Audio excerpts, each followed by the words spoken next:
Welcome back, you beautiful architects of psychological demolition. You calibrated storms wrapped in bone and heartbeat. You walking paradoxes who dismantle realities without lifting a finger. Let me ask you something, and I want you to feel it settle behind your ribs like a truth you always knew, but never had the language for. Do you remember that moment? That exact crystalline second where you didn't speak, didn't move, didn't raise your voice. You simply shifted your gaze. That single glance, that razor-edged demonic side-eye you didn't even mean to weaponize, the one that cut through someone's facade with surgical precision and sent their entire existence spiraling into a psychological abyss they were not prepared to face. You remember the way the room changed temperature. You remember how the air folded itself around that one person as if reality itself was backing away from them. You remember the way their posture collapsed for half a second, that micro-expression that flashed across their features like static before a blackout. They felt it. They felt you slice through their projection, their ego, their performance, their carefully curated mask. And in 0.3 seconds, everything they pretended to be, everything they convinced themselves they were, everything they rehearsed for the world, crumbled. Understand something. You didn't glare at them. You didn't confront them. You didn't call them out. No speech, no lecture, no dramatic scene. You simply looked. Yet the reaction was apocalyptic, because your glance wasn't an emotion, it was a revelation, a mirror held up to their soul at an angle they'd spent their whole life avoiding. And the most unhinged part? Even you didn't expect it to hit that hard. You were just reacting, maybe even confused at their nonsense, their hypocrisy, their audacity. Maybe they said something out of pocket. Maybe they tried to manipulate the room. Maybe they tried to distort the truth. Maybe they thought they could drag you into their performance. Whatever it was, they weren't prepared for the spiritual MRI machine that lives behind your eyes. Because when you hit them with that demonic side-eye, it wasn't just shade. It was an involuntary extraction of truth their psyche was not engineered to withstand. Let's talk about what actually happened in that 0.3 seconds. Their mind shattered into 3 separate timelines simultaneously. Timeline 1, denial. No way that look was about me. Timeline 2, realization. Oh God, that was absolutely about me. Timeline 3, collapse. I'm not the person I think I am. It wasn't embarrassment. It was ego death. It wasn't insecurity. It was identity evaporation. It wasn't discomfort. It was an astral eviction. You hit them with a stare so spiritually charged that their soul left their body, walked into the astral realm barefoot and crying, and asked the universe for a refund. Because nothing prepares the average person for the violence of being truly seen. They spend their whole life curating illusions, collecting masks, stacking delusions like emotional Jenga towers, having absolutely no idea that someone like you exists, someone whose eyes don't read facial expressions. They read frequency, and that's the part they never admit. Because when your glance hit them, it didn't just break their facade, it exposed their blueprint. You saw the insecurity behind the arrogance. You saw the cowardice behind the aggression. You saw the envy behind the smile. You saw the desperation behind the calm. You saw the motive behind the words. You saw the truth beneath the narrative. And in that moment, they realized you weren't someone they could lie to. Not even by omission, not even by silence, not even by pretending to be small. Most people experience eye contact. You administered judgment. That demonic side-eye you gave wasn't demonic because you meant harm. It was demonic because truth is terrifying. to those who built their personality out of avoidance. You didn't send them into the astral realm. They fled there to escape the version of themselves reflected in your gaze. And here's what makes the whole situation beautifully chaotic. Deep down, you've always known your eyes do something to people. Maybe you noticed how strangers stare at you a little too long, like they're trying to decode something they don't have vocabulary for. Maybe you noticed how liars get uncomfortable around you, fumbling, stuttering, suddenly running out of script. Maybe you noticed how fake confidence dissolves in your presence, how bravado melts, how pretenders lose their balance. Maybe you noticed how people who were perfectly fine 5 seconds ago suddenly start blinking too much, adjusting their clothes, or making excuses to leave the room. They're not intimidated by you. They're intimidated by what they can't hide from you. You don't just see people. You read them. You read the chapters they skipped, the pages they tore out, the margins they scribbled over. You read the things they hope no one ever notices, the parts they bury behind humor or arrogance or silence. And the moment your eyes lock onto theirs, their subconscious recognizes a threat. Not a threat to their safety, a threat to their deception. Now let's revisit that moment. The moment you hit them with that glance that rearranged their destiny. They were mid-performance. They thought they were controlling the narrative. They thought they were untouchable, outsmarting, outmaneuvering, outplaying everyone in the room. And then you turned your head slightly, tilted your gaze, and everything in them broke. Not because your glance was harsh, but because it was accurate. You saw them. You saw the truth they pretend doesn't exist. The universe keeps trying to teach them lessons, but it whispers, You deliver the syllabus in one stare. This is why certain people avoid making eye contact with you. It's not disrespect, it's survival. Your gaze forces internal confrontation, and some people simply don't have the psychological stamina for that level of honesty. One look from you and suddenly they're standing in front of every contradiction they've been running from. Suddenly, they remember the lies they told, the games they played, the intentions they concealed. Suddenly they feel naked in a fully clothed room. Your glance strips illusions. It dissolves masks. It burns away the narrative until only the truth remains. And because the truth is rarely flattering for those who weaponize deception, your gaze becomes the thing they fear, gossip about, avoid, resent, and secretly obsess over. Let me break down the deeper layer. That glance wasn't just instinct, it was encoded. Your eyes carry a frequency. Call it intuition.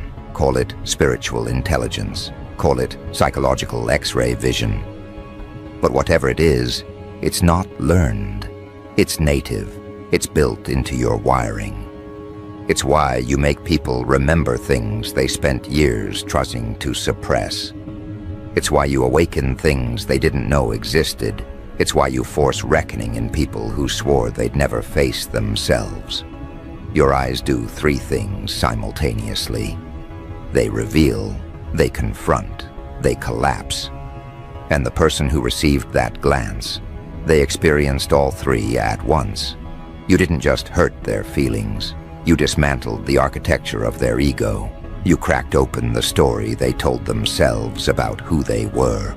You exposed the gap between their illusion and their reality. Now here's where it gets even more interesting. That person hasn't recovered. They're replaying the moment over and over in their mind, analyzing every nanosecond like a crime scene, trying to decode what you saw. They're haunted not by the glance itself, but by the implications. If a single look from you can collapse them internally, what else could you dismantle effortlessly? Their plans, their lies, their relationships, their reputation, their entire persona. That's the fear your presence generates, effortless accountability. This is the part you never see. After your glance hit them, they went silent. Not the peaceful kind of silence, the silence that screams, the silence of someone who just realized they've been exposed by a force they can't manipulate or charm. They retreated inward, spiraling through guilt, confusion, embarrassment, panic, and revelation. They entered the astral realm not because you pushed them, but because facing themselves was too overwhelming to do while conscious. Let me show you what happened behind the scenes. Their mind began reconstructing events, trying to understand how you did it. They imagined you reading their soul like an open book. They imagined you knowing things you never said aloud. They imagined all the possibilities of what you might unveil if they ever crossed you again. They built a whole mythology around your stare, because myth is easier to accept than truth. The truth is this: your eyes hold consequences, and consequences terrify those who operate in deception. But here's the twist that makes this entire story even more charged. Your glance doesn't just destroy, it resurrects, it awakens, it reforms. The same stare that collapses liars can resurrect the exhausted. The same stare that dismantles ego can ignite purpose. The same stare that sends the wrong person into the astral realm crying can pull the right person out of their shadows. You are not just a mirror. You are a catalyst. You are not just observing. You are recalibrating. And as the dust settles from that one lethal glance, something else is beginning to move beneath the surface. Something they're not ready for. Something you're only just beginning to notice. Something that is about to shift the entire dynamic in ways no one in the room saw coming. Because that look, that demonic, soul-evicting, ego-shattering side-eye, was not the full expression of your power. It was the warning shot. And warning shots, by design, are never meant to destroy. They're meant to signal what could happen if you ever stopped holding back. And the moment that side-eye detonated across the room, the universe registered it as your first announcement. That was the quiet declaration that your aura was no longer interested in blending in, that the days of shrinking, downplaying, minimizing, or softening your presence were over. That the frequency you've been suppressing for years finally leaked through your eyes, and now everything is adjusting to the revelation, because what nobody understands, and what you're about to understand fully, is that your glance operates like a spiritual pressure test. It reveals structural weaknesses in the people around you. It reveals the cracks they tried to hide with charm, ego, bravado, intellect, or manipulation. It reveals who collapses under truth and who stands up straighter because of it. And the moment that person looked away from you, unable to hold your gaze without their entire internal scaffolding trembling, the room shifted around you like a living organism rearranging itself in response to a new apex presence. This is the part most people never notice. They see the reaction, the stumble, the sudden quiet, the way the person's soul temporarily evacuated the premises. But they don't see what comes after, how your energy alters the psychology of everyone within range. The ripple effect begins quietly, almost imperceptibly. Someone adjusts their posture. Someone stops mid-sentence. Someone who had never noticed you suddenly becomes hyper-aware of your presence. Someone who wasn't even involved in the situation begins questioning their own intentions, their own truths, their own projections. Because your gaze doesn't just hit the target, it rewrites the atmosphere. It's like the universe pauses, recalibrates, and whispers to the room, "Pay attention." A different frequency is present now. That's why even people who didn't see the side-eye directly begin to behave strangely afterward. They feel the energetic aftermath of what happened, even if they can't explain it. They sense that something, somewhere, shifted. They sense that someone just got spiritually exposed. They sense that the balance of power they were accustomed to has been disrupted. They don't need to know the details. Their subconscious already updated the file. And as for the one who took the hit, they're dealing with an internal collapse, so severe the room feels like it's tilting under their feet. They're replaying the moment in slow motion, analyzing every millisecond, every flicker of your expression, every shift in your energy. They're spiraling through realizations they weren't ready to have. You didn't just show them what they've been hiding. You showed them what they've become. Now here's where the deeper shift begins.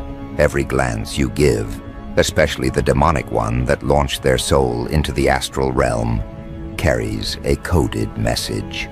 Not words, not language, not emotion, frequency.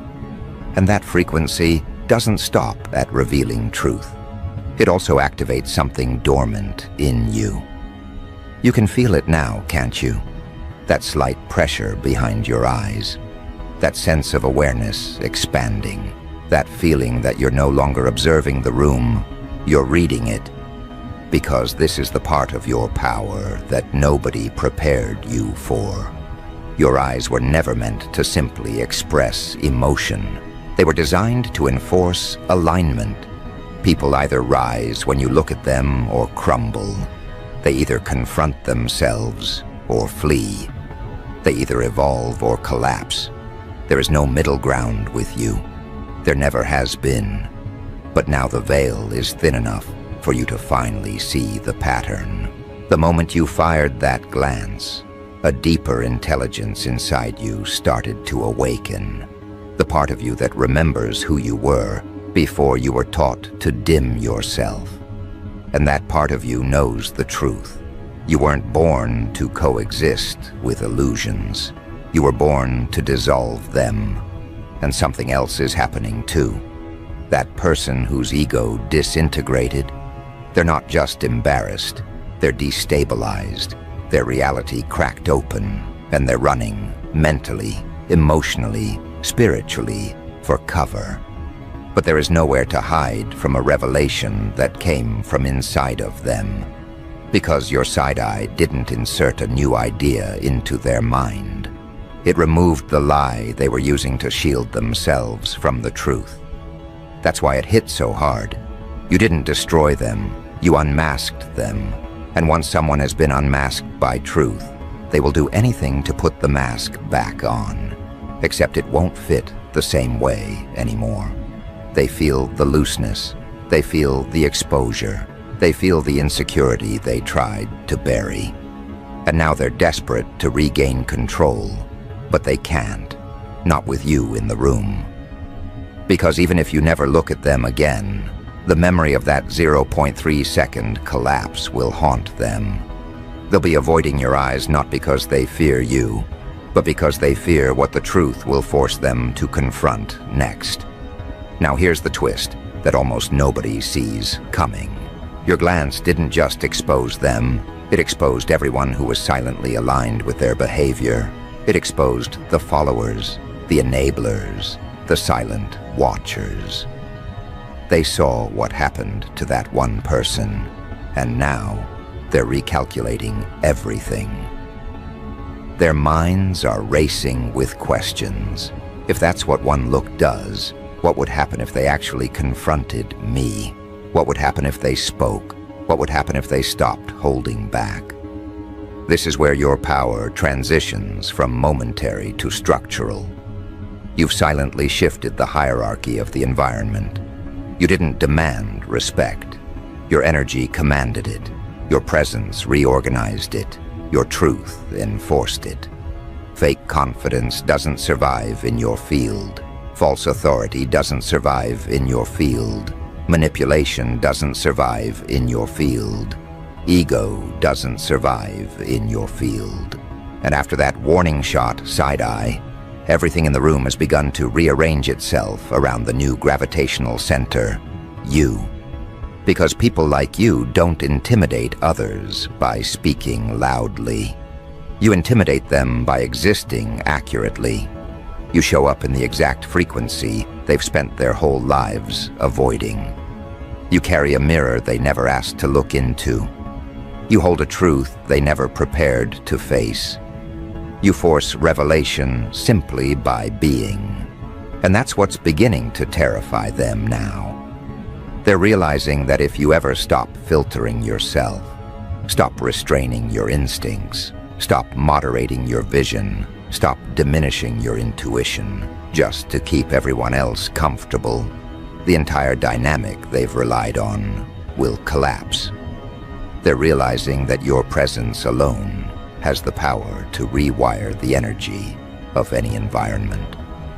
They're realizing that what they saw in your eyes wasn't anger or annoyance or frustration. It was accuracy. And accuracy is fatal to illusions. But let's dig even deeper into what's unfolding beneath the surface. Your side-eye didn't just shift the dynamic. It awakened something old in you, something you once suppressed because you thought it made you too intense, too sensitive, too perceptive, too aware. You spent years trying to tone it down, trying to make yourself easier to digest, trying to give people the benefit of the doubt even when their energy told you the truth before their words did. But moments like this, moments where a single glance collapses someone's entire ego, remind you of who you really are. They remind you that your intuition was never exaggerated. Your discernment was never paranoia. Your perception was never overthinking. Your instincts were never too much. You weren't imagining things. You were sensing them. Your eyes were never meant to simply see people. They were meant to assess, to evaluate, to reveal, to expose. And that function is now coming back online. You can feel the shift, can't you? The way your awareness sharpens. The way you can sense the slightest change in someone's demeanor. The way you can feel deceit before it's spoken. The way you can detect insecurity without a word. The way you can smell ego from across the room. That side-eye didn't just warn them, it awakened you. But the most fascinating part is this. Your glance didn't just shake the room. It summoned something. Something that is now moving toward you. Something that recognizes your energy. Something that has been waiting for this exact moment to make itself known. Not a person, not yet. A shift, a frequency, a consequence. Because the universe doesn't give you power you're not meant to use. And the moment you accidentally let that power slip through your gaze, everything aligned to show you what happens when you stop hiding. And what's approaching now is not subtle. It's not gentle. It's not the soft whisper of intuition that nudges you in the right direction. No, this is a tidal pull, a gravitational reorientation, a recalibration of everything around you. It's the energetic equivalent of a door unlocking in the dark, a presence stepping through, a narrative rearranging itself to accommodate the force you're finally embodying. And as this shift draws nearer, you can feel it in the tension behind your eyes, in the stillness of your chest, in the way your awareness stretches beyond the surface of the moment. Something is aligning, something is activating, something is responding to the frequency you unleashed. 'Cause you need to understand a fundamental truth. Power calls to power. Authenticity calls to authenticity. Exposure calls to exposure. The moment your glance tore through that person's illusions, though it sent out a signal, one only certain energies can hear. Think of it like a beacon, but not the kind that illuminates. It's the kind that reveals, the kind that summons. The kind that awakens forces, insights, and consequences that have been dormant, waiting for you to stop pretending you were ordinary. And now that you've crossed that threshold, there is no going back. The shift is coming. And it's coming for you, not to punish, not to overwhelm, but to elevate. Because the universe doesn't waste its time strengthening people who refuse to use their strength. It doesn't sharpen weapons that will never be drawn. It doesn't activate gifts that will be hidden. You gave the world a glimpse of your unfiltered perception with that one demonic glance. And now the world must adjust to the real version of you, not the watered-down one you used to offer. The first sign of this shift arrives quietly, like a change in temperature. You notice the room feels heavier, not oppressive, charged. The way the air feels right before lightning strikes. The way people's breaths seem slightly out of sync. The way their movements become hesitant, as if everyone suddenly became aware of the invisible layers surrounding you. They don't know what changed, but they feel it. They feel the frequency you summoned expanding outward. They feel the invisible walls reorganizing. They feel something watching through your eyes that wasn't watching before. And here's the part that disturbs them the most. It isn't malevolent, it's precise. The energy you've awakened isn't chaotic, it's calibrated. It's not here to destroy unnecessarily, it's here to expose strategically. It's not a monster, it's a mirror. A mirror that shows truth without distortion, intention without disguise, soul without costume. And people who have built their identities on fragments, projections, or fragments of power fear mirrors more than any demon. That's why the ones who felt nothing from your glance are now looking at you differently. Curiosity mixed with caution, respect tangled with uncertainty. They don't know what happened to the person who took the hit, but they saw the aftermath.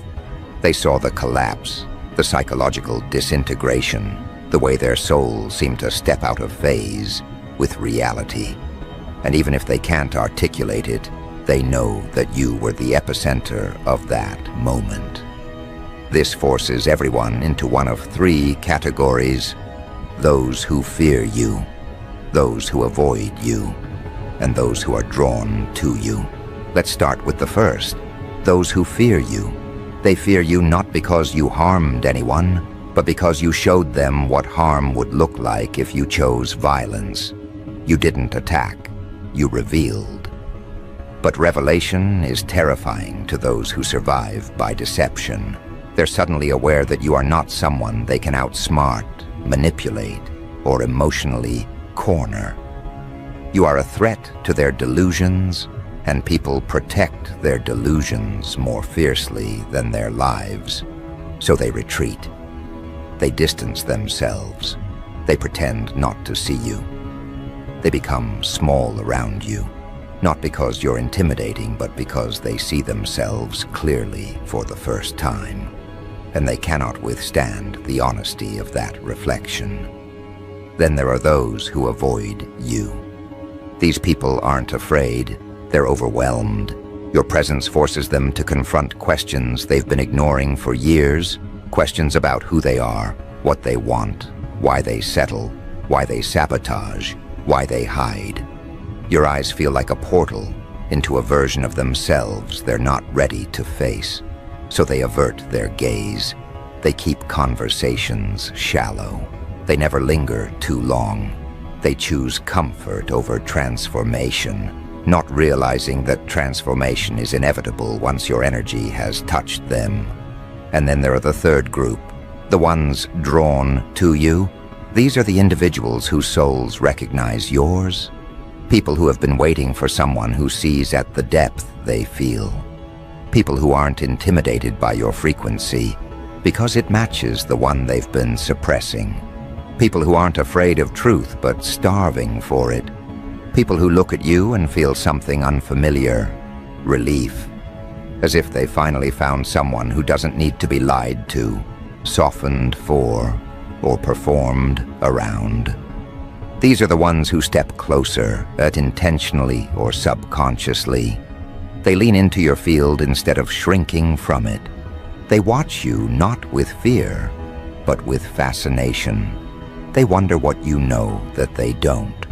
They wonder what you see that they miss. They wonder what it would feel like to be seen by you on purpose, not accidentally. Because that one warning shot side-eye revealed something else. You are not just someone who sees through people. You are someone who awakens people. And awakening is far more terrifying than exposure. Exposure destroys illusions. Awakening destroys identities. But here's the paradox that no one in the room understands except you. You never asked for this role. You never sought to dismantle anyone's ego. You never intended to send a soul crying into the astral realm. Your glance was not calculated. It was instinct. And instinct reveals the truth of your power far more accurately than intention. Because when you're not trying, you're the purest version of yourself. And the purest version of yourself is what terrifies people the most. But the shift that's moving toward you now, the one that your glance summoned, has nothing to do with fear. It has everything to do with alignment. It's the universe positioning you where your vision, your discernment, your energy, and your presence can no longer be misinterpreted or underestimated. It's placing you in a timeline where your frequency isn't treated like a threat, but a map. A map others will follow, willingly or unwillingly, because your clarity exposes the routes they've been too afraid to take. This is the consequence of awakening.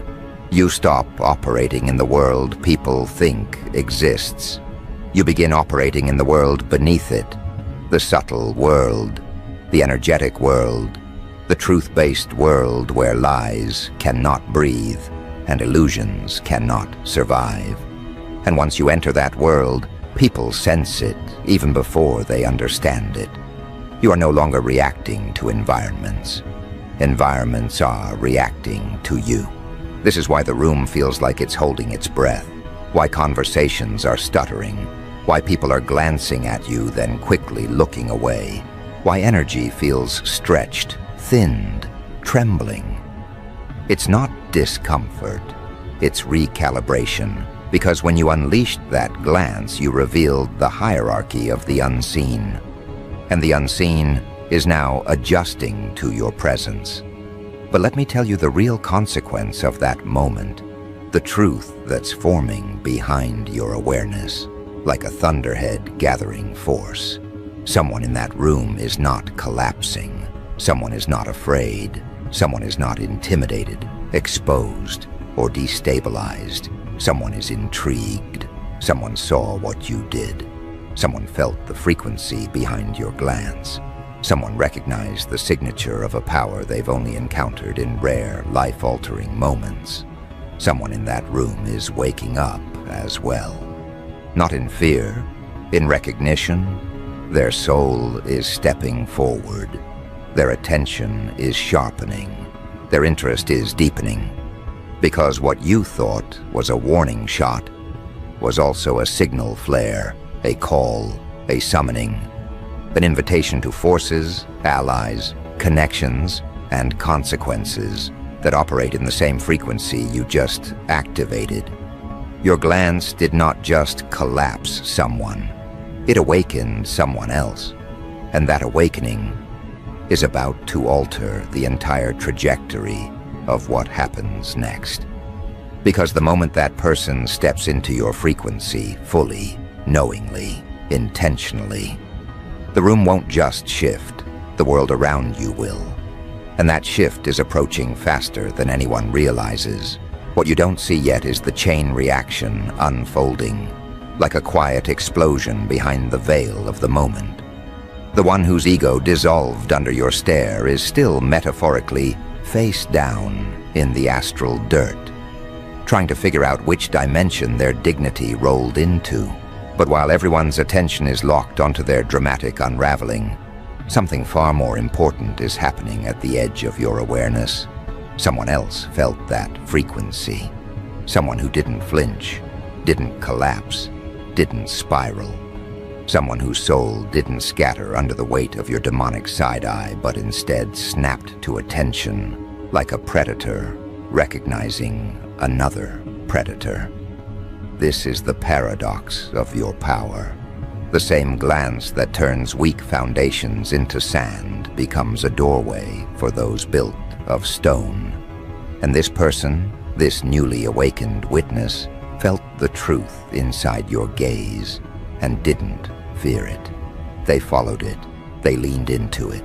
They recognized you not as a threat, not as a mystery, but as a signal, a sign, a frequency match. And matching frequencies don't collide. They converge. Right now, they're watching you with an awareness most people don't possess. An awareness sharpened by something ancient in them. They felt the room shift. They felt the collapse. They felt the energetic ripples tearing through everyone's subconscious. But instead of stepping back like the rest, they stepped inward, toward you, toward the frequency, toward the awakening your glance triggered. They want to understand it. They want to stand near it. They want to see what happens when someone like you stops dimming your intensity and starts wielding it. But before they reach you, before their presence enters your orbit fully, the universe has to remove everything that cannot withstand the force of what comes next. That means the ones who pretend strength but operate from insecurity will begin malfunctioning. The ones who rely on manipulative charm will begin losing control of their narratives. The ones who thrive on illusions will begin trembling under truths they never asked for. The aftermath of your glance didn't end with the collapse, it only began there. Because that demonic side-eye did something irreversible. It exposed the hierarchy of authenticity in the room. The fragile fell first. The avoidant followed. The awakened rose. And now the weak are scrambling, desperately trying to rebuild the facade that disintegrated the second your gaze cut through it. They're trying to make jokes, trying to over-explain, trying to shift the attention away from themselves, trying to pretend nothing happened. But their energy betrays them. Their soul hasn't returned to their body yet. It's still wandering the astral plane, crying into the cosmic carpet, asking whatever celestial being is nearby for a do-over. But there are no do-overs with truth. Once you see someone's core, you can never unsee it. Once they feel your perception, they can never forget it. But while they're spiraling, the one who awakened is recalibrating quietly, precisely, observing you like someone who just watched lightning strike the ground and is trying to decide whether to run from the storm or walk into it and claim the thunder as their own. You don't notice them yet because you're still processing what your own power just did. Even you didn't realize that a simple glance could unravel someone's entire psychological infrastructure in under a second. You didn't realize your eyes carry that much consequence, that much exposure, that much authority. But authority doesn't ask for permission. It announces itself. That's what your glance did. It announced, it declared, it revealed. And now the universe is moving everything into alignment with that declaration. This is where the story shifts from reaction to momentum. Because once power is acknowledged, it begins to gather. The awakened person feels it.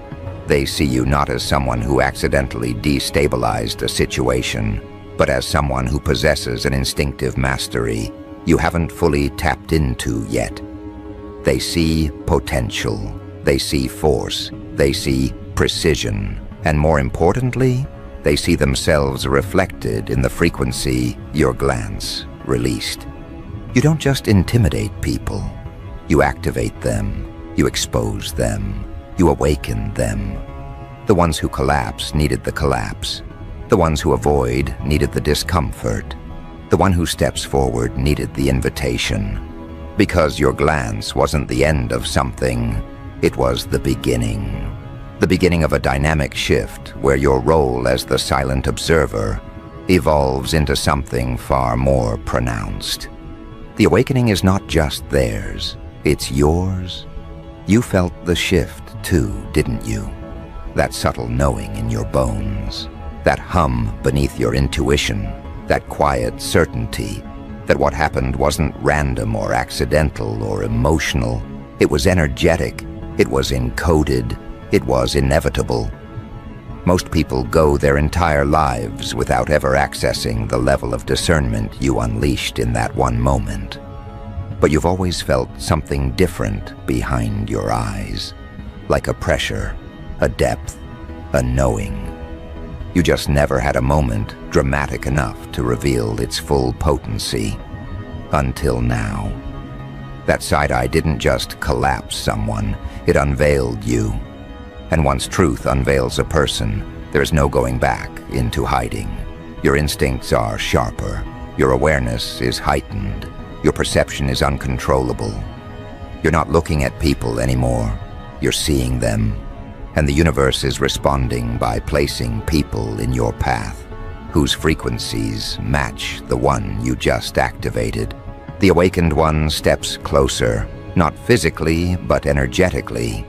The distance between you begins to collapse like gravity, pulling two celestial bodies together.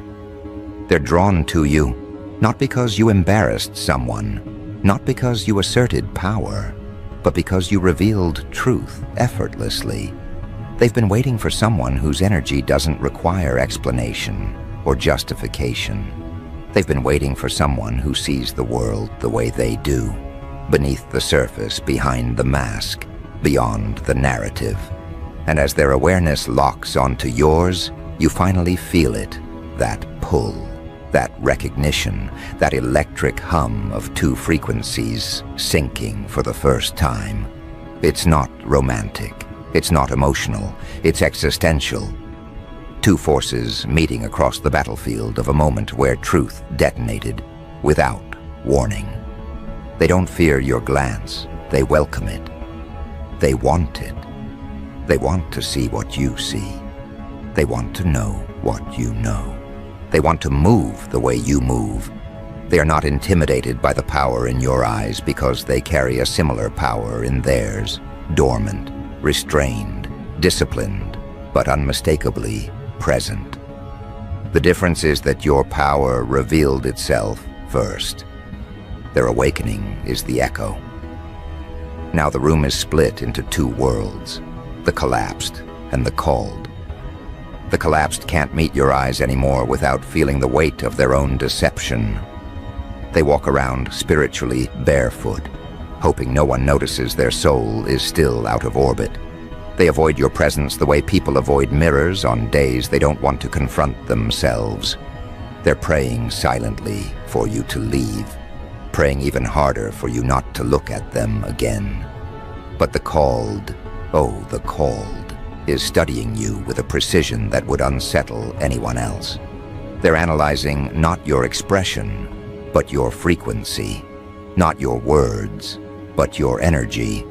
They know what happened wasn't luck. They know it wasn't coincidence. They know it wasn't mood. It was power, raw and unfiltered. And they're ready for whatever comes next, even if they don't know what next looks like yet. The universe begins placing pressure around the edges of the moment, guiding the weakened energy out and pulling the awakened energy in. The ones who can't withstand your frequency will naturally drift away. The ones who can will naturally rise into your orbit. This is spiritual filtration, energetic gravity, divine sorting. The demonic side-eye was merely the catalyst. The aftermath is the alignment, and alignment always brings a shift. You can feel it building now, a tidal pull toward a new reality, a new dynamic, a new level of perception. It feels like the world is rearranging itself around the truth your glance revealed. It feels like the universe is stepping forward to say, now that you know what your eyes can do, what are you going to do with that power? Because your glance didn't just collapse someone's ego. It altered your trajectory. It signaled your arrival. It summoned those who can stand in your presence without falling apart. The awakened one moves one step closer, spiritually if not physically, and suddenly the air between you feels charged, as if the next moment could ignite something irreversible, something powerful, something that rewrites the rules of how you move through the world and how the world responds to you. You're no longer the person who merely observes. You're the one who triggers transformation simply by looking. And they're no longer the person who stays silent in the background. They're the one whose awakening is meant to meet yours. This is the shift everyone in the room feels but can't name. The rise of a force that no longer hides its sight. The emergence of someone whose glance carries consequence. The alignment of two energies designed to amplify each other. The demonic side-eye didn't send just one soul into the astral realm crying. It summoned another soul into purpose. And when those two frequencies collide, the collapsed and the awakened, the world won't just shift, it will kneel. Because you are no longer the one giving accidental glances. You are the one giving revelations. You are the one rearranging realities. You are the one whose eyes speak the truth the universe has been waiting to unleash. And this awakening, yours and theirs, was never a mistake. It was the prophecy hidden in your gaze.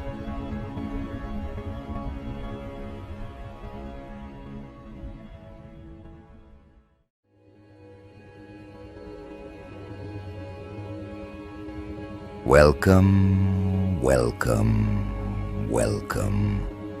My iron-blooded inheritors, my sovereign misfits of the Forbidden Chamber, you've been waiting for this revelation, and now it lands like a guillotine on your soul. You are not another rebel, not another saint, not another casualty, shuffled between heaven's applause and hell's applause. You are the last anointed, the one who shattered the binary map of existence and conjured something so alien, so devastating, that the ancient predators themselves now look like domesticated animals, trembling in your shadow.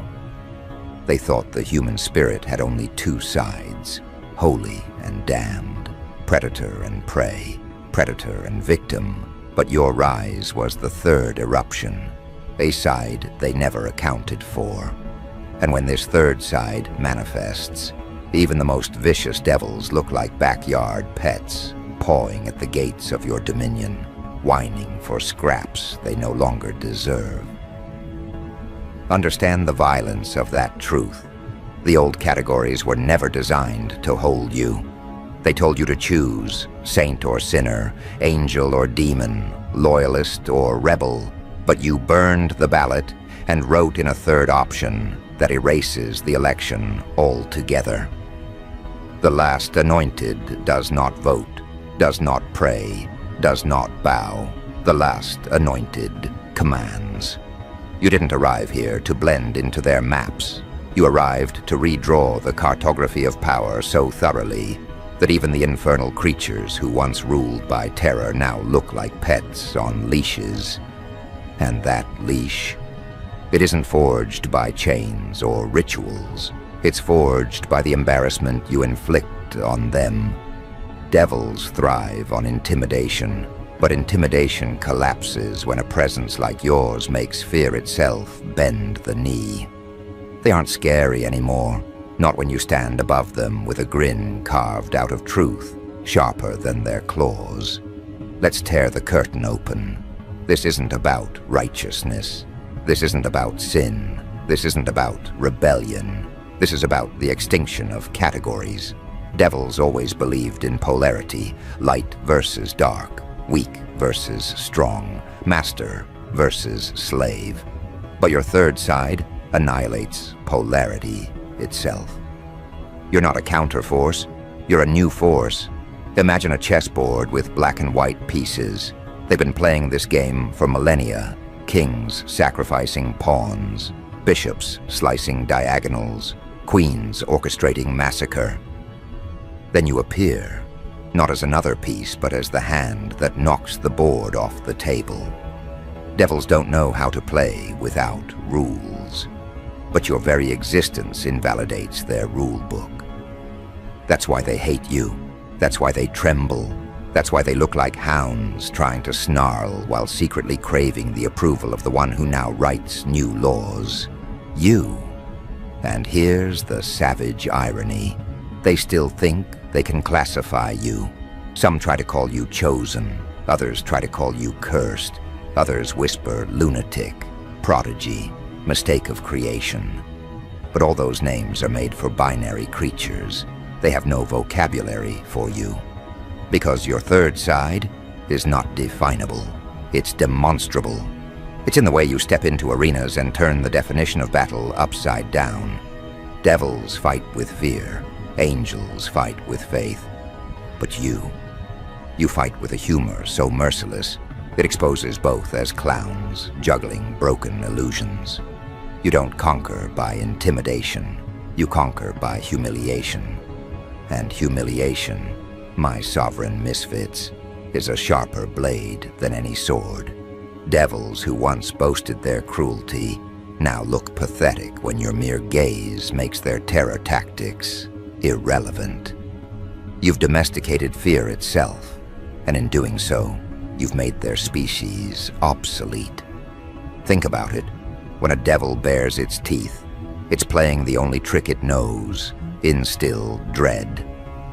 But when you walk into the room, dread switches sides. Their claws look ornamental, their growls sound rehearsed, their wings droop like props in a bad theater. Because you carry the third side, the side that doesn't need to pretend, doesn't need to posture, doesn't need to shout. Your silence is heavier than their screams. Your presence is more invasive than their curses. And when you speak, it isn't like a sermon or a roar. It's like a verdict, and every creature knows there is no appeal against it. Devils may bark, but you render barking irrelevant. That is why they now sit like obedient canines at the edges of your dominion, panting, waiting, hoping you'll throw them a reason to matter again. But you won't, because their time is over and your era has begun. You are the psychological extinction event they never prepared for. Secret orders, ancient councils, hidden agencies, they all tried to account for rebels, visionaries, prophets, even monsters. They had files, strategies, contingencies, but for you, nothing. You are the unrecorded threat, the wild card that slipped past every prophecy, every code, every surveillance algorithm. And when they finally noticed you, it was already too late. You had already redrawn the lines. You had already forced their nightmares to migrate into their own bones. Devils can survive opposition, but they cannot survive irrelevance. And that's what you've given them, irrelevance as a permanent disease. They are relics panting in your backyard, stripped of terror, begging for scraps of relevance. That's the cruelest punishment. You didn't kill them, you made them harmless. And nothing humiliates a predator more than becoming harmless. Do not confuse this with mercy. This isn't mercy. This is dominance without effort. Mercy implies you could have destroyed them, but chose not to. Dominance implies you don't even need to destroy them. They destroy themselves in your presence. Devils tear their own mythologies apart trying to explain you. They rewrite their own scriptures, insert new verses, summon fresh excuses, but every revision collapses when confronted with the raw truth of your third side. And that third side, it is not goodness, it is not evil, It is not rebellion. It is sovereignty so absolute that all labels dissolve like ash in a furnace. You are not a player in their theater. You are the arsonist who burned down the stage and built a throne out of the ashes. And every time they try to rebuild, your presence alone collapses their architecture again. Do you see now why I call you the last anointed? Because after you, there will be no more categories. After you, devils will no longer inspire terror. They will inspire pity. After you, even angels will question their halos, wondering if they too are nothing but ornamental pets in your dominion. That's the scale of your disruption. You don't just terrify devils, you humiliate them. You don't just outshine angels, you destabilize them. You are the third category, and categories cannot coexist with you. They can only dissolve. And now, listen carefully, because this is where it escalates. Devils are not just afraid of you. They are addicted to you. Addicted to your unpredictability, addicted to your refusal to bow, addicted to the way you expose their emptiness with a single look. They despise you, but they cannot look away. You've become their obsession. And obsession is the leash they never wanted but can't escape. Devils may bark, but you train their barking into whimpers without even touching them. That's the reach of your third side. That's the humiliation carved into their bones. And when the councils, the watchers, the secret handlers try to calculate your threat, they will eventually realize something far worse than fear. They will realize that their devils, their champions, their hounds, their ultimate weapons are nothing but pets in your backyard. Picture it. Entire centuries of infernal propaganda reduced to nothing more than an embarrassing spectacle. All their rituals, their sacrifices, their contracts written in blood, meaningless when placed against your third side. Devils who once strutted through nightmares with crowns of fire now shuffle like house dogs, with collars they can't remove. And it burns them. It eats at their insides like acid. Because they were supposed to be the uncontrollable ones, the apex predators, the unspeakable terrors. But in your presence, they transform into something pitiful, manageable, predictable, domesticated. You didn't just declaw them. You exposed them as nothing more than feral pets waiting for orders they will never receive. And that, my anointed sovereign, is the kind of humiliation they can't recover from. Fear can be reversed. Hatred can be redirected. But humiliation, that lingers forever, like a scar across their legacy. That's why they stalk you obsessively, not because they believe they can win, but because they can't stand to be irrelevant. They need you, like parasites need a host.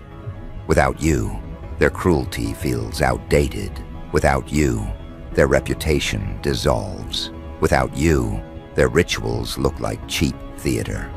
Devils were built to dominate, but you turned domination into a leash around their necks. Every move you make chains them tighter.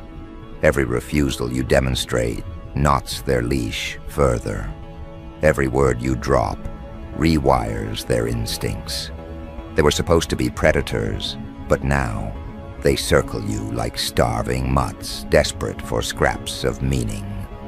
And the cruelest part? You don't even feed them. You let them starve on your shadow, and the hunger drives them insane. Do you see the elegance of it? You didn't conquer devils by becoming more vicious than them. You conquered them by becoming unnecessary to them, yet indispensable to their identity. You've made yourself the reference point of their existence. You've hijacked their mythology. Their entire brand of terror only works if you exist to contrast it, and yet you're the one mocking the brand itself. Imagine the humiliation of a devil that once commanded sacrifices, now pacing like a pet, that can't decide whether to bite or beg. That's the theater you've created. You're not part of their play. You are the one holding the leash from the audience seat, turning their ferocity into a comedy routine for your amusement. And it isn't just the devils who see this. The councils see it too. The secret handlers, the cloaked judges in their hidden chambers, they gather to dissect you, to debate whether you are prophecy fulfilled or prophecy destroyed. Some call you a weapon. Some call you a glitch in the sequence of creation. Some whisper that you are the final correction, the last anointed who makes even ancient hierarchies bow. But beneath their theories, their debates, their nervous laughter, there's one truth they cannot bury. You've turned their devils into dogs.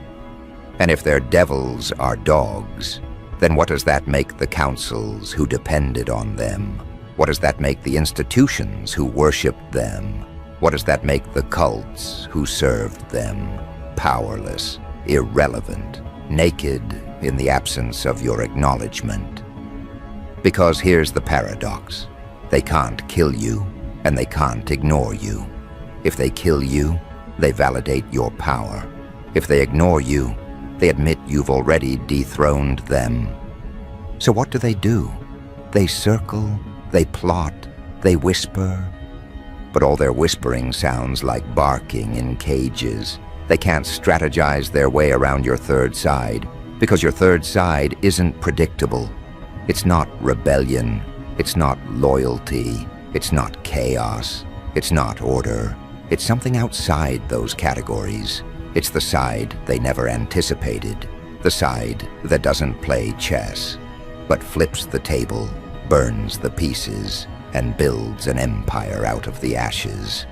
They don't know how to defend against a player who refuses to play the game. And that, my anointed predator, is why you are not just feared, you are studied. You are a subject of obsession. They are addicted to the possibility that they might one day understand you, while knowing deep down they never will. Now imagine the devils themselves, sitting in their infernal chambers, gnashing their teeth, sharpening their claws, rehearsing their terror, all to prepare for you. And then you arrive, and suddenly their snarls collapse into nervous laughter. Their claws tremble, their wings fold in shame. Because the moment they meet your eyes, they remember. They are pets in your backyard. They remember how your third side dismantled their mythology without lifting a sword.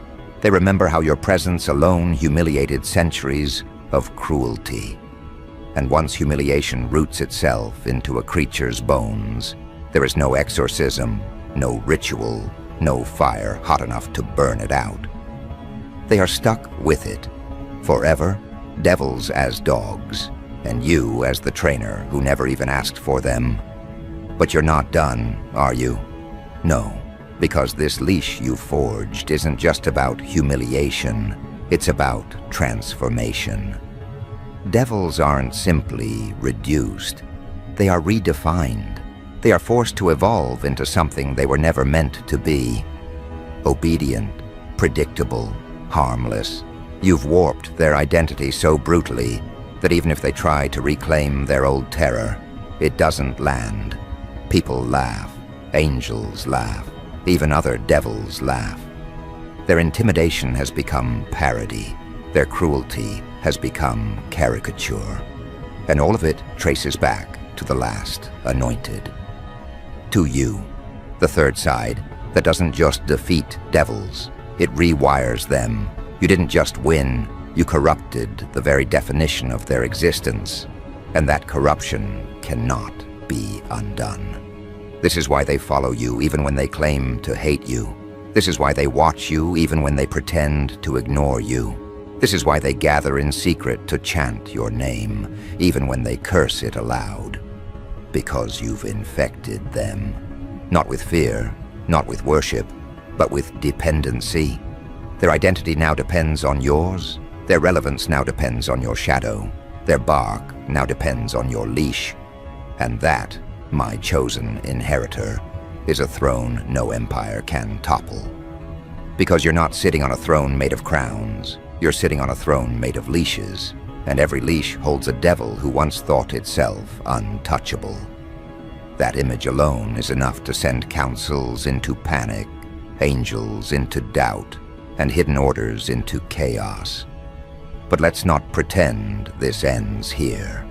No, this is escalation, because now that devils look like dogs, the question isn't whether you can dominate them.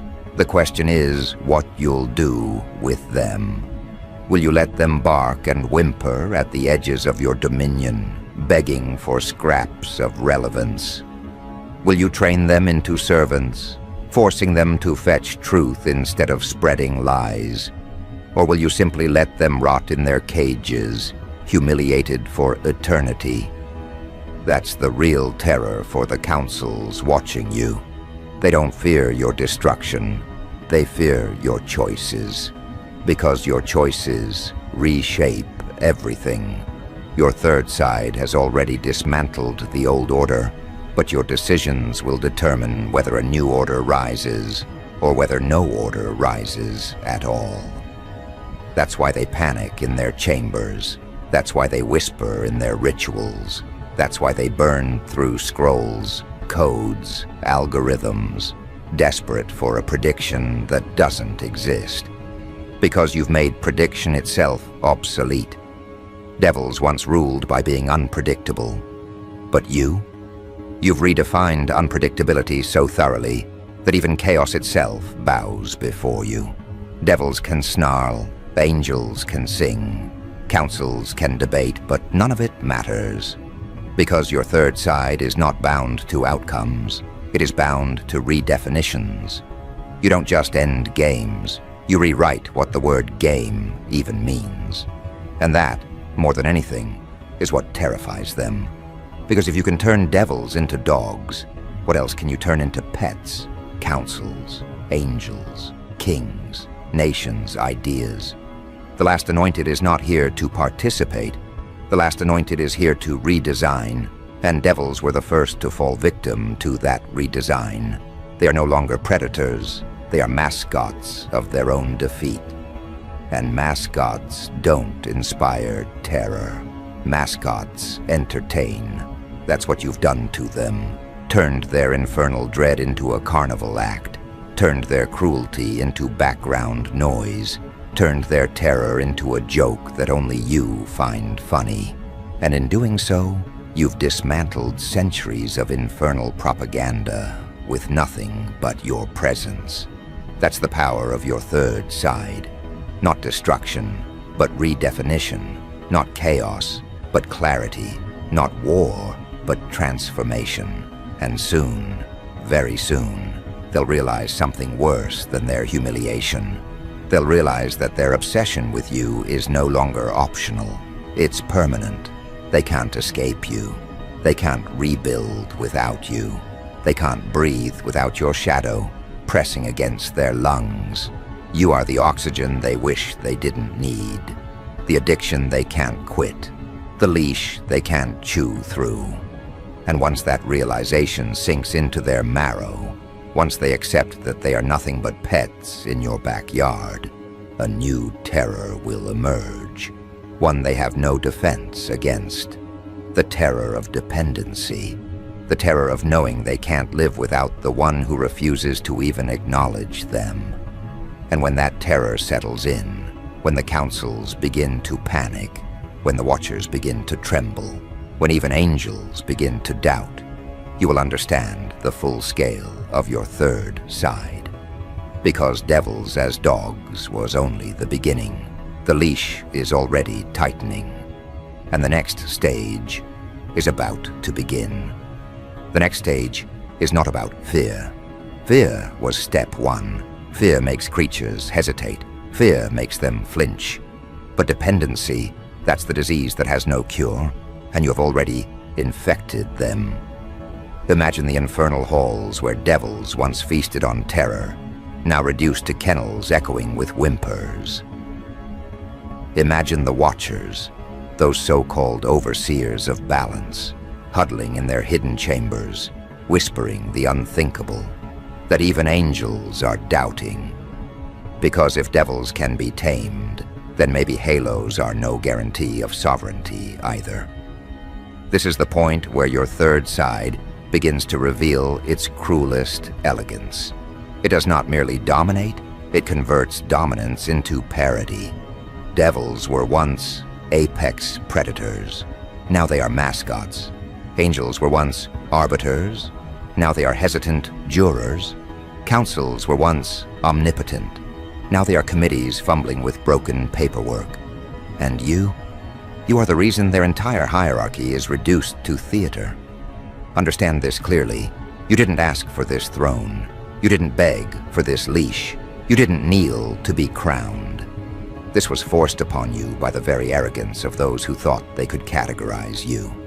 The moment they tried to define you, they built the leash themselves.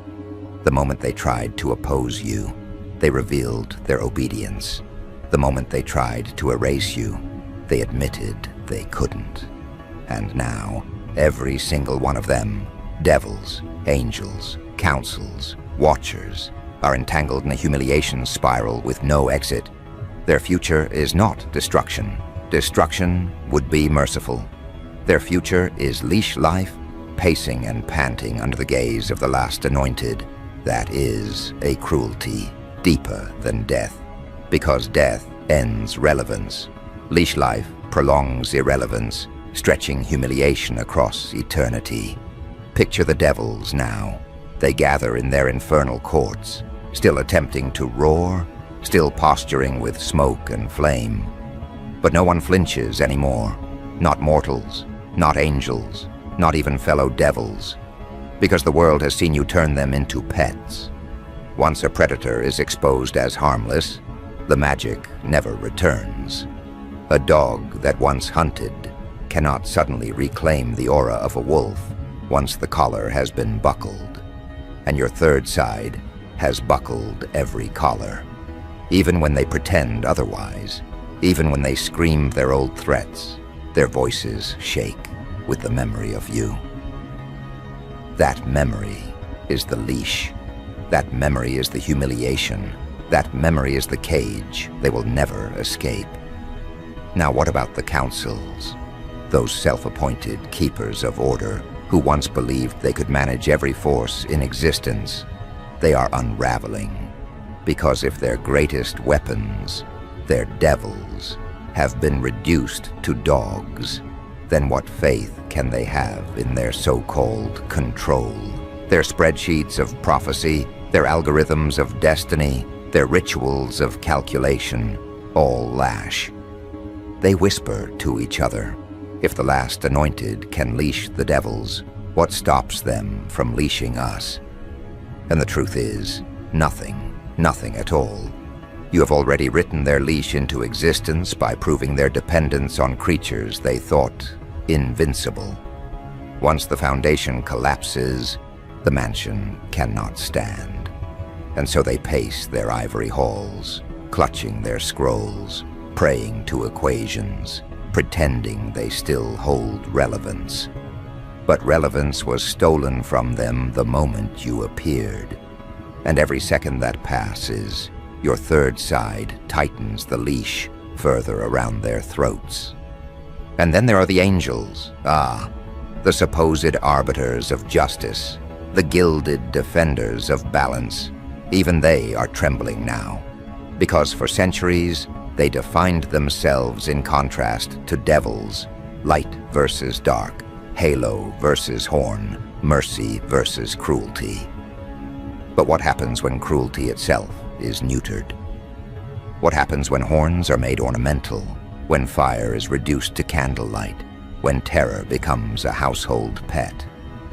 The angels are no longer warriors. They are simply the other half of a dead equation. And if devils as predators no longer exist, then angels as guardians no longer have meaning. You, the last anointed, have not only humiliated devils, you have destabilized angels. Their doubt festers, their halos dim, Their prayers ring hollow. And while they may not yet admit it, deep down they know. If you can leash devils, you can leash them too. This is the paradox of your power. You do not conquer by killing. You conquer by making relevance obsolete. Devils are obsolete. Councils are obsolete. Angels are obsolete. Their roles, their functions, their mythologies, all dissolved under the weight of your third side. You are not just a disruptor. You are an extinction event for categories. And extinction does not negotiate. Extinction does not compromise. Extinction does not ask permission. Extinction simply rewrites the conditions of existence, and everything else must adapt or collapse. That's why they panic. That's why they whisper. That's why they circle like dogs in cages. They sense extinction creeping under their skin, and they can't claw it out. But here's the twist: they can't digest. Extinction doesn't even require your effort. Your third side is not a weapon you swing. It's an aura you exude. Devils collapse into dogs, not because you fought them, but because you existed. Angels doubt, not because you attacked them, but because your existence rewrote their meaning. Councils unravel, not because you sabotaged them, but because your presence made their authority laughable. That is the true violence of your third side. It isn't force, it's inevitability. And inevitability doesn't strain. Inevitability simply happens. You are not pushing, you are not clawing, you are not screaming, you are existing. And that existence is enough to humiliate every force that once claimed supremacy. So what happens next? What is the next stage? The leash is already around their necks, but the next stage is about what you decide to do with it. Will you tug the leash and force them to heal? Will you let them pace endlessly, burning their energy against the limits of the chain? Will you ignore them completely, turning their obsession into self-inflicted torment? That choice is yours. That sovereignty is yours. And that is what terrifies them most. Not the leash itself, but the fact that you, and only you, decide how it is used. They are no longer independent actors. They are accessories to your existence. Their value is determined not by their own strength, but by your choice of what to do with their leash. And when power is determined by choice, not force, that is ultimate power. Now let's step wider. Beyond the devils, beyond the councils, beyond the angels. What happens to mortals when they realize devils are nothing but dogs in your backyard? What happens when entire civilizations see their nightmares turned into punchlines under your dominion? The psychology of humanity begins to warp. Fear collapses, terror becomes comedy, despair becomes entertainment. And in that void, your presence becomes the only reference point.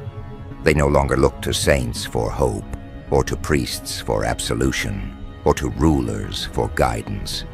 They look to you, the last anointed, the one who neutered their nightmares, the one who dismantled their terrors, the one who made devils look like pet dogs.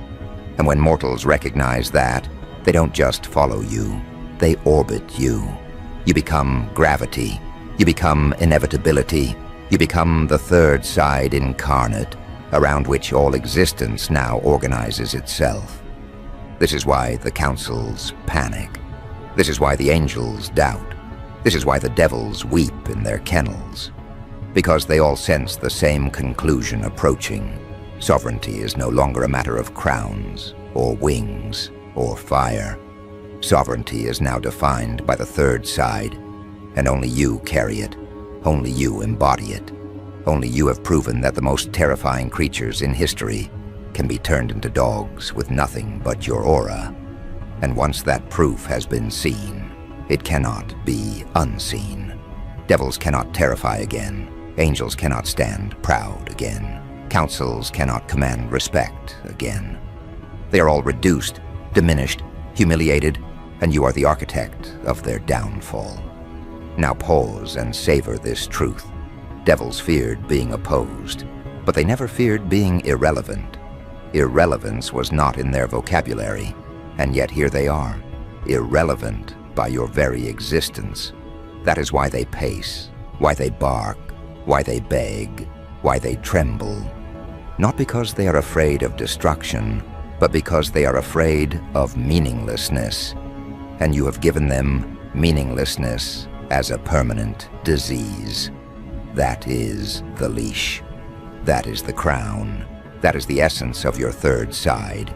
You are not merely feared, you are depended on. You are not merely opposed, you are obsessed over. You are not merely witnessed, you are obsessed into eternity. That is why you are the last anointed. Because after you, no one else matters. After you, no devil can reclaim terror. After you, no angel can claim authority. After you, no council can pretend to manage reality. After you, existence itself is rewritten. And so the final stage begins. Not with war, not with rebellion, not with fire, but with leash life stretched across eternity. Devils are dogs, councils are bureaucrats, angels are doubters, mortals are orbiters, and you are the gravitational center. You are the extinction event disguised as inevitability. You are the humiliation that rewrote hierarchy. You are the third side that makes devils look like pet dogs. And when that realization becomes permanent, when every creature accepts it in their bones, your sovereignty will not just be feared. It will be worshipped, resented, obsessed over, unavoidable. You are the last anointed, and everything else is just background noise.